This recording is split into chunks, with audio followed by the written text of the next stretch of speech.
Ang alamat ng bawang. Sa bawat sulok ng ating kusina, may isang sangkap na hindi nawawala, ang bawang. Pero alam mo ba na may alamat ito? Isang kwento ng kagalingan, kabutihan at hiwaga. Tara, pakinggan natin ang alamat ng bawang.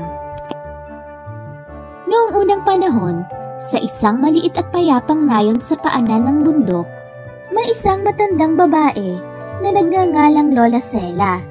Siya ay kilala sa buong nayon bilang mahusay na manggagamot. Marami ang lumalapit sa kanya kapag may sakit, sapagkat siya ay may likas na kaalaman sa mga halamang gamot. Sa kanyang likod bahay ay may maliit siyang hardin ng iba't ibang uri ng halamang gamot. May luya, lagundi, sambong, at marami pang iba. Ngunit ang pinakatampok sa lahat ay ang isang kakaibang halaman na may puti at bilog na bunga. Hindi pa ito kilala noon at tinatawag lang ni Lola Sela na halamang puti. Isang araw, isang lalaking may kakaibang karamdaman ang dinala sa kanyang bahay. Ang buong katawan nito ay namumula at namamaga. Tila ba sinasaniban ng masamang espiritu.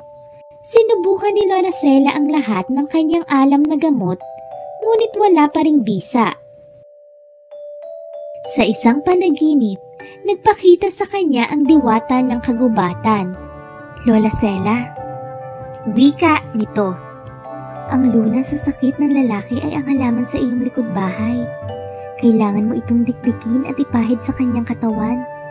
Pagkagising niya ay agad niyang ginawa ang utos ng diwata. Kumuha siya ng bunga ng halamang puti. Dinikdik ito at ipinahid sa katawan ng lalaki. Hindi nagtagal, ang pamumula sa katawan ng lalaki ay nawala. Ang kanyang mga mata ay lumiwanag muli. At siya ay nakatayo na para bang walang nangyaring karamdaman. Dahil sa himalang iyon, kumalat ang balita sa buong bayan.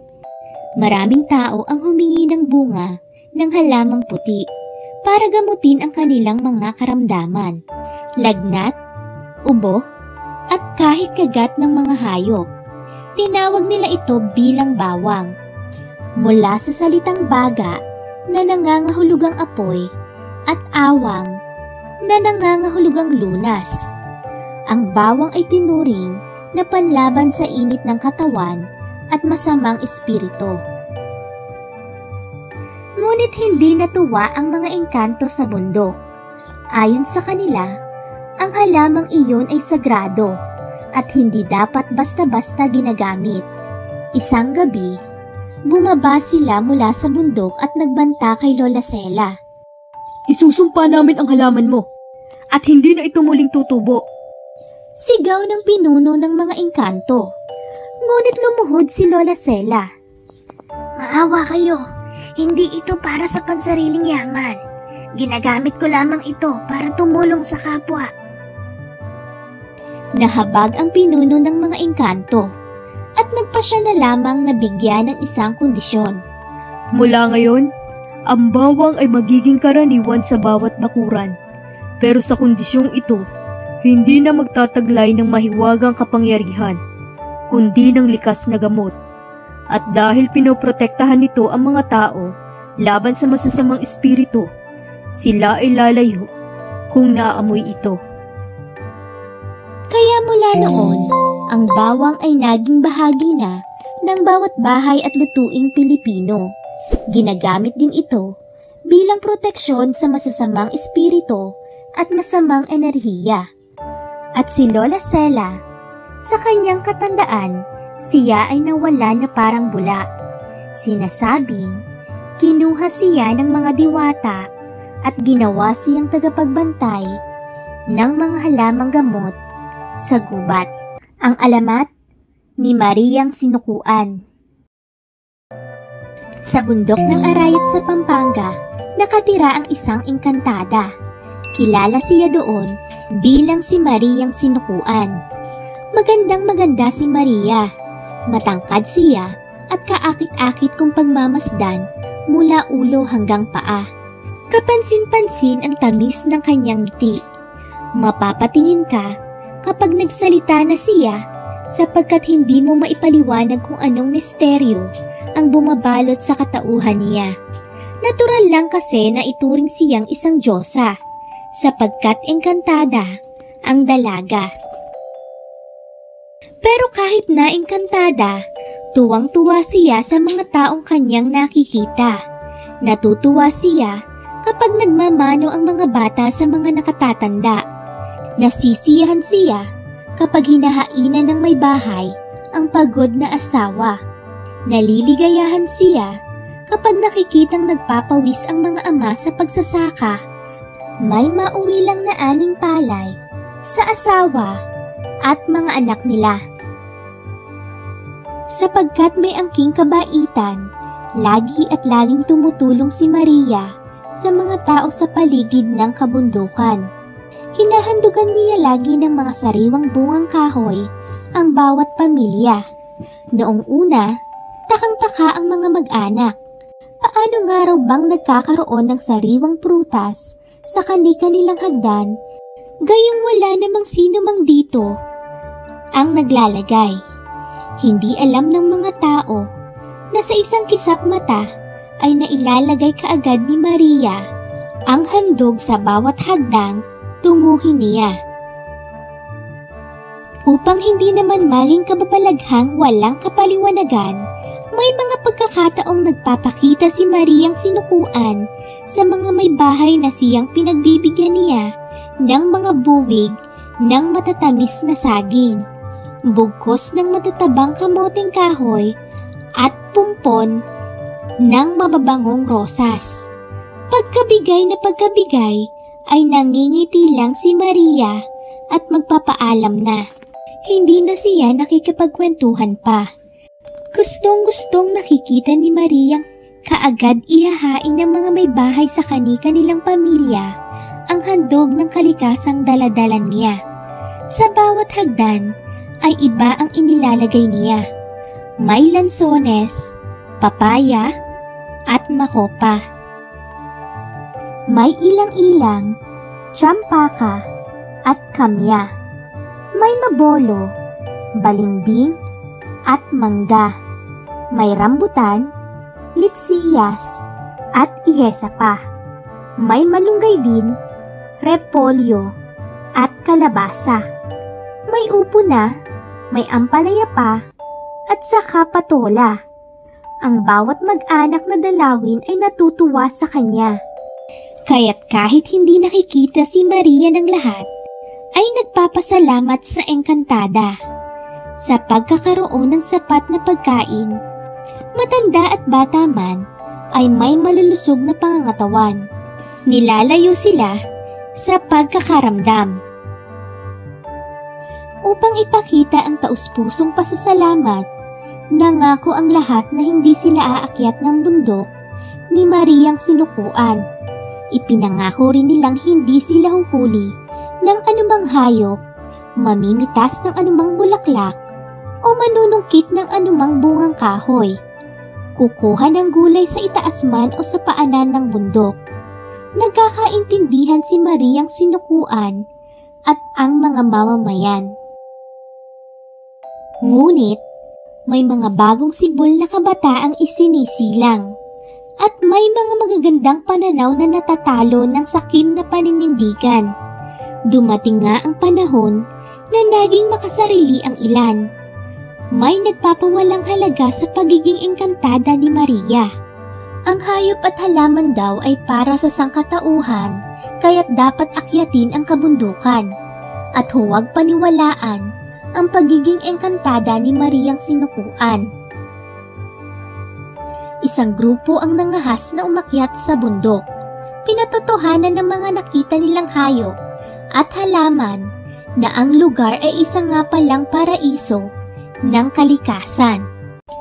Habang pinagsasaluhan ang napakaraming napitas na chiko, lansones at siniguelas, ay natanawan nila ang isang papalapit na dalaga na kahit nakayapak ay pagkaganda-ganda. Hindi sila kaagad nakapagsalita nang mapansin nilang may kung anong liwanag ang nakapalibot sa nakaputing engkantada na sa isang kisap mata ay tinitingalanan nila.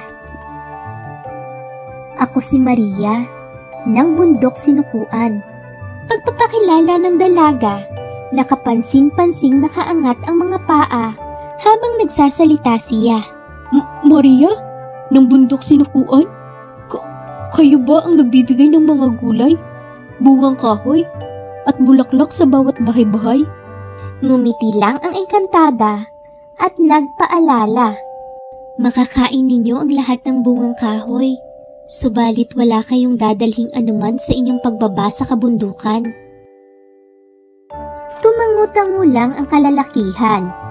Napatunayan ng lahat na totoong mapagbigay si Maria nang anyayahan sila sa isang masaganang pananghalian.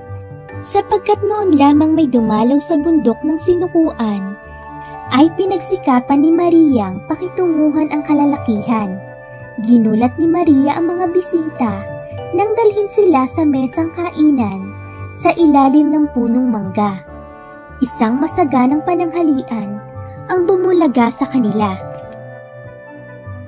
May mga inihaw na baboy ramo, pabo at usa. May umuusok pang kanin sa mga dahon ng saging. May suha at kuyabano at mabolo. Mayroon ding duhat, saging at balimbing. May malamig ring tuban na nakahain. Tiyak na maiibigan ng pinakapihikan man ang inihandang pagkain ni Mariang sinukuan. Hindi pa man pinadudulog ay nagsiupo na at nagsikain ang mga panauhin. Matapos mabundat, ay hindi man lang sila nagpasalamat sa nag-imbitang engkantadang nagpakatao bilang pagbibigay sa kanila. Nang pumanhik na si Maria sa ituktok ng bundok, ay nag-usap-usap ang mga gahaman. Nagpapahinga na si Maria sa tirahan niya, sabi ng isa. Ilabas niyo ang sako ninyo. Inilabas ng lahat ang mga sakong dala nila at may ilang nagsiakyat sa mga puno ng lansones, rambutan at papaya. May naghabol ng nagtataba ang manok, gansa at pabo. Ang iba naman ay kumuha ng sariwang kalabasa, repolyo at kundol. Lahat ng sako ay napuno. Lahat ay tuwang-tuwa na isahan nila si Mariang sinukuan. Kahit alam nilang pagnanakaw ang ginawa nila, ay di man lang sila nahiya sa mga sarili. Hindi nila alam na nagmamasid lang sa ituktok ng bundok ang engkantada. Hindi nila inalintana ang pakiusap ni Maria. Para kay Maria, ang kanyang mga salita ay dapat igalang bilang batas ng Diyosa ng kalikasan. Nang bababa na ang mga mapagsamantala ay nagtataka sila. Damang-dama nila na sa bawat hakbang na pababa sa kabundukan ay lalong bumibigat ang mga sakong kanilang pasan-pasan. Nang hindi na sila makahakbang sa bigat, ay napilitan silang buksan ang mga sakong pasan. Nagulat sila nang makitang ang mga gulay, bungang kahoy at hayop na dala-dala ay naging mga batong bundok. Nang tumingala sila sa tuktok, ay nakita nilang galit na galit si Maria sa pagnanakaw na ginawa nila. Mga pangahas! Sigaw ng engkantada na ang tinig ay sinlakas ng kulog. Nang ituro ng engkantada ang mga magnanakaw, ay naging baboy damo silang di malaman kung tatakbo ng pababa o paitaas ng kabundukan. Kahit hindi na nakabalik pa sa kani-kanilang tahanan, ang pangahas na kalalakihan ay hindi pa rin nadala ang ilang mapagsamantalang naninirahan sa paligid ng kabundukan. Kung hindi pagnanakaw, ay paninira sa kalikasan ang krimeng isinasagawa ng maraming mamamayan. Dumating sa puntong na wala ang pagtitiwala ni Mariang sinukuan. Sa sobra niyang pagbibigay ay nagsasamantala ang marami sa kabutihan at pagkalinga ni Maria. Hindi ako susuko sa kapangahasan nila. Bilang parusa, itinigil na ni Maria ang bigay palad niyang paghahandog araw-araw ng mga bungang kahoy mula sa kabundukan. Napansin ng mga taong nagtampo na sa kanila ang engkantada. Nag-usap-usap sila. Sinuri nila ang mga kahinaan nila. Natuntun nilang dahil sa kapangahasan at pagwawalang halaga sa kayamanan ng kabundukan, ay nagalit at umakyat na sa tuktok ng bundok niya si Maria. Ayon sa sabi-sabi, kahit nagsisuko na ang mga pangahas, ay hindi na rin bumaba ng kabundukan si Mariang sinukuan. Iyan ang pinagmulan ng nagtampong engkantada sa bundok ng sinukuan. Iyan ang alamat ni Mariang sinukuan. Noong unang panahon, sa probinsya ng Bohol, parteng Kabisayaan, may lupang malawak, subalit ito ay tuyot. Makikita mong biyak-biyak ang lupain kapag tag-init. Talagang pagpapawisan ka kapag napadaan ka sa lugar. Subalit kapag tag-ulan, ito ay maputik at siguradong mababaon ang iyong paa kapag ikaw ay nakayapak. Ngunit kung araw ng taniman, ay maaliwalas ang kapaligiran sa kulay ng berdeng tanawin ng pook. Ayon sa matatanda roon, may isang araw sa magkabilang dulo ng isla na may dalawang higanteng dumating. Ang isa ay nagmula sa parteng timog at ang isa naman ay sa hilaga. Ang mga naninirahan doon ay nangangamba na baka magkita ang dalawa, kaya't nilisan pansamantala ng taga roon ang lugar. Sa hindi inaasahang pangyayari, nagkita nga ang dalawang higante. Ano ang ginagawa mo sa aking nasasakupan? Ito ay aking pag-aari. At umalis ka na. Galit na sinabi ni higanteng mula sa timog. Maghanap ka ng lugar na iyong aangkinin. Aba, ako yata ang nauna rito. At ito'y pag-aari ko na. Sagot ding galit ng higante mula sa hilaga. Ikaw ang umalis. Hindi maaari ito. Ito ay pag-aari ko. Sabay padyak ng higante mula sa timog at nayanig ang lugar na parang lumilindol. Lalong hindi maaari. Mas malakas ang padyak ng higante mula sa hilaga. Noong panahong iyon ay katatapos pa lamang ang tag-ulan at maputik sa kinatatayuan nila.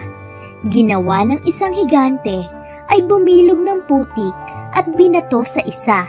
Subalit gumanti rin ang isa at humulma rin ng isang bilog na putik at siya ring binato sa kalaban. Walang tigil na nagbatuhan ng binilog na putik hanggang ang dalawa ay hingalin. Naubusan ng lakas at nawala ng hininga. Tumumba ang dalawang higante na wala ng buhay. Marami ang nakasaksi sa pangyayari na taga roon. Ang sumabat sa paningin ng mga tao, ang malahiganteng bolang putik na siyang ginamit ng mga nasabing higante sa pagbabatuhan. Pagkatapos ng pangyayari, nagsibalikan ang naninirahan doon.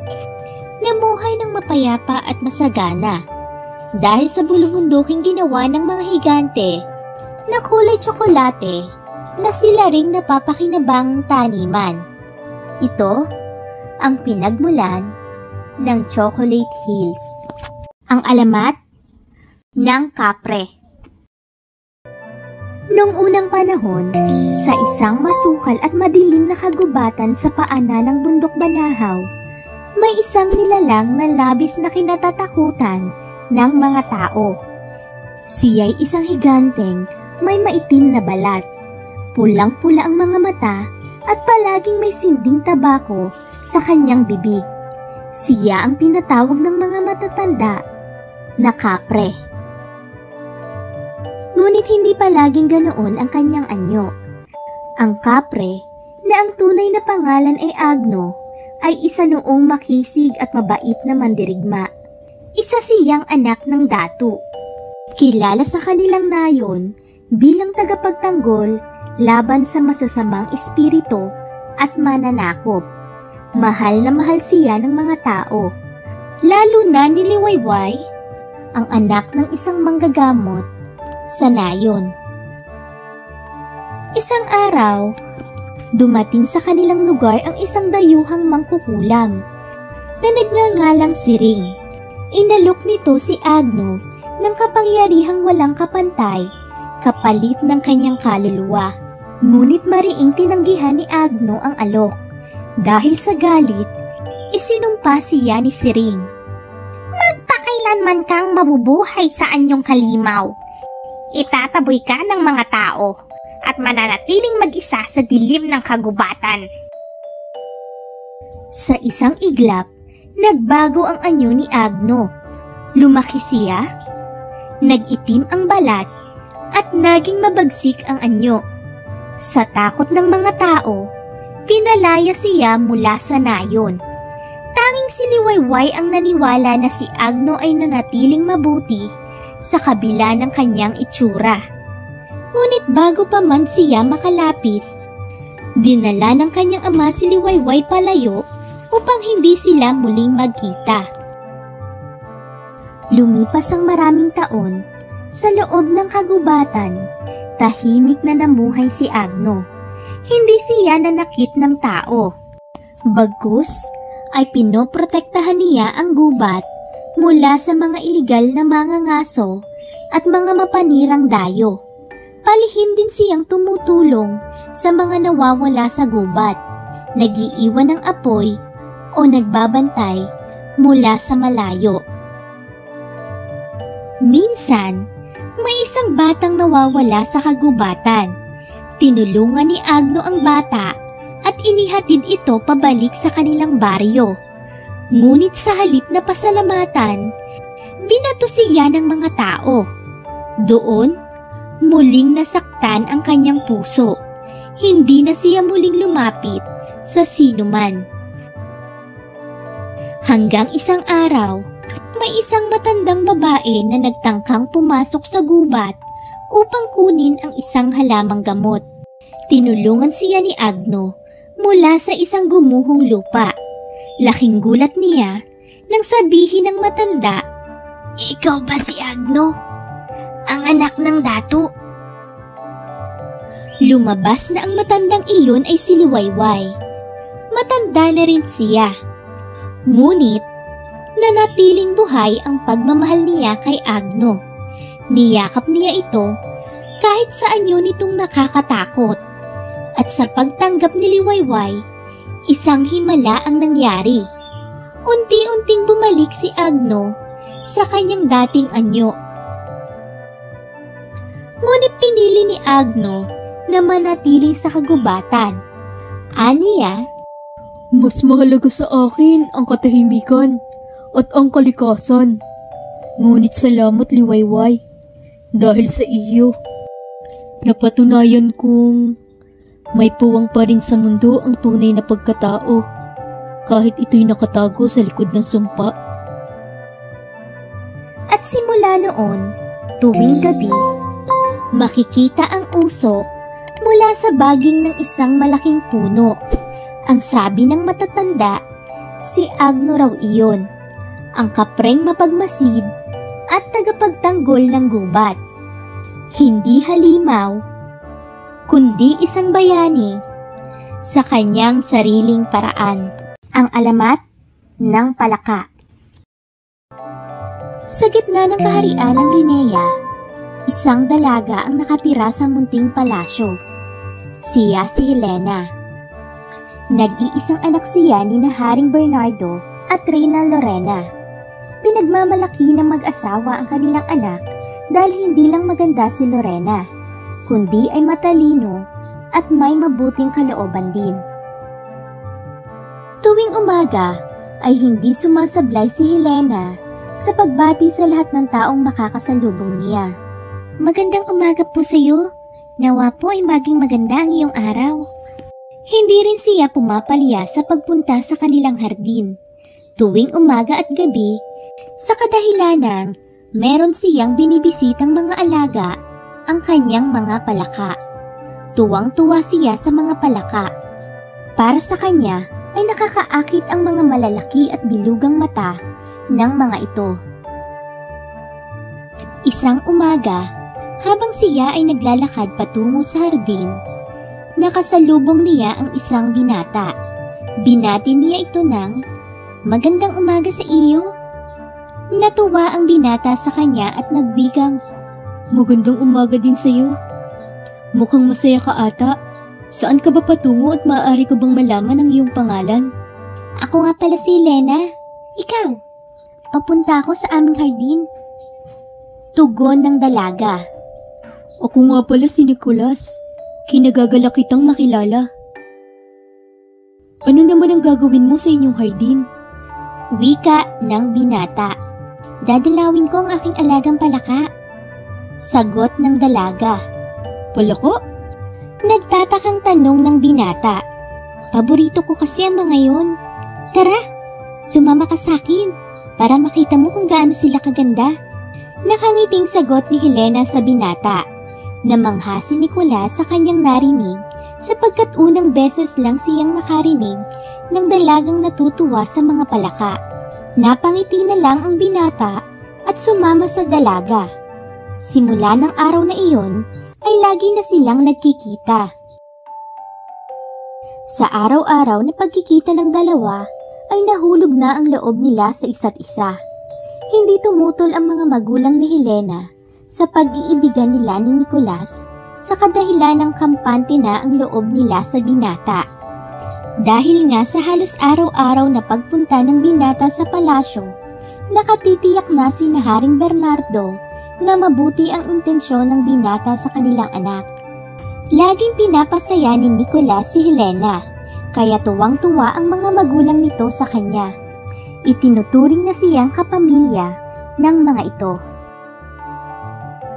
Dumating na ang araw ng pasukan. Nakatanggap si Nicolas ng sulat galing sa ninanais niyang paaralan. Siya ay nakapasa rito. Ang problema niya nga lang ay sadyang malayo ang paaralan sa palasyo, kaya kinausap niya si Helena tungkol sa bagay na iyon. "Natutuwa ako sa balitang iyan, mahal ko. Naiintindihan kita. Alam kong gustong-gusto mong pumasok doon. Kaya, sige, humayo ka at tuparin mo ang mga pangarap mo. Basta ipangako mo lang sa akin, hindi mawawala ang komunikasyon sa pagitan nating dalawa. Lagi kang susulat at dadalaw." Sabi ng dalaga sa kanya. Umalis na si Nicolas patungo sa paaralan. Nang simula ay hindi napuputol ang komunikasyon ng magkasintahan. Araw-araw na sumusulat ang binata sa dalaga at ganun din naman ang dalaga. Tuwing Sabado ay pumupunta si Nicolas sa palasyo para dalawin si Helena. Biglang dumating ang araw ng kanyang pagsusulit. Naging abala si Nicolas sa kanyang pag-aaral kaya hindi siya nakakasulat at nakakadalaw sa dalaga. Nagtampo ang dalaga. Nang natapos ang araw ng pagsusulit, gumawa ng paraan ang binata para makabawi sa dalaga. Tulad ng dati, ay araw-araw siyang sumusulat kay Helena. Ngunit bihira nang sumagot ang dalaga sa mga sulat niya. Hindi rin niya inabutan ang dalaga sa palasyo sa tuwing dadalawin niya ito. Isang araw, naabutan ni Nicolas si Helena sa palasyo. Ang payat at namumutla ang dalaga, kaya nag-alala ang binata. Ayos ka lang ba, mahal ko? Bakit parang namumutla at namamayat ka? Tanong ng binata. "Ayos lang ako. Huwag kang mag-alala." Iyon lang ang sagot ng dalaga sa kanya. Hindi sila masyado nakapag-usap dahil nagpaalam agad ang dalaga na kailangan na niyang matulog. Pagkatapos nilang mag-usap at pagkapasok ni Helena sa kanyang kwarto, ay nilapitan ni Haring Bernardo ang binata at kinausap ito. "Ako'y may pagtatapat sa iyo. May sakit sa puso si Helena. Ayaw niya sanang ipaalam sa iyo dahil ayaw niyang mag-alala at maawa ka sa kanya." Wika ng hari. Dahil sa pagkabigla ay hindi nakapagsalita ang binata at ito ay napaluha na lang. Pagkatapos siyang kausapin ng hari, ay dumiretso si Nicolas sa simbahan at siya ay nagdasal. Panginoon, nawa po ay pagalingin mo si Helena. Marami pa siyang mga pangarap sa buhay at kailangan ko pa po siya. Bawiin mo po sana ang kanyang karamdaman. Handa ko pong gawin ang lahat para lang tuparin mo ang aking kahilingan. Marami pong salamat. Araw-araw niyang dinadasal ito. Isang umaga, habang si Nicolas ay nasa paaralan, ay nabalitaan niya na paalis na si Helena papunta sa ibang bansa mamayang hapon. Dali-daling umalis ang binata patungo sa palasyo. Hindi na siya pumasok para maabutan lang ang dalaga. Ngunit, sa kasamaang palad, hindi niya ito inabutan. Kung napaaga ng 30 segundo sana ang dating niya, ay naabutan pa sana niya ang karwaheng sinasakyan ni na Helena. Napaluhod na lang siya sa harap ng palasyo at umiyak. Lagi na siyang tulala. Hindi na siya halos nakakapasok sa paaralan at lagi lang siyang nasa simbahan at nagdarasal. Pagkalipas ng 2 linggo, ay nakatanggap si Nicolas ng sulat galing kay Haring Bernardo. Ang laman ng sulat ay, Kami ay umalis ng kaharian para ipagamot si Helena. Pinaoperahan namin siya. Naging matagumpay naman ang operasyon. Ngunit hindi na ito kinaya ng kanyang katawan. Hindi ko alam kung paano ito sasabihin. Hindi na ako magpapaligoy-ligoy pa. Si Helena ay wala na. Kaninang umaga ay bumigay na ng tuluyan ang kanyang katawan. Wala nang nagawa ang doktor. Kami ay pabalik na dyan sa kaharian. Pasensya na sa masamang balita. Pagkatapos mabasa ni Nicolas ang sulat, umiyak ito at sumigaw. Bakit mo siya kinuha? Lahat naman ang gusto mo ay ginawa ko. Bakit ito pa ang isinukli mo sa akin? Walang tigil sa pag-iyak si Nicolas. Hanggang sa sumapit na ang gabi, siya ay nagpunta sa simbahan, lumuhod at nagdasal. Panginoon, ako po ay patawarin ninyo sa mga hindi kaaya-ayang salitang nasabi ko kanina. Siguro po ay masyado lang po akong nabigla sa nangyari. Habang siya ay nagdarasal, siya ay biglang nakarinig ng paglingon niya. Nakakita siya sa kanyang tabihan ng isang munting palaka na parang nakatingin sa kanya. Bigla niyang naalala si Helena. Napatigil siya sa kanyang pag-iyak at napangiti na lang ang binata. Simula nung gabing iyon, ay bumalik na ang sigla ni Nicolas at nagsimula na siyang manilbihan sa Panginoon. Aral sa kwento, hindi ibibigay ng Panginoon sa iyo ang isang pagsubok kung hindi mo ito kaya. Magtiwala at maniwala ka lang sa Kanya. Thank you for watching. Please subscribe.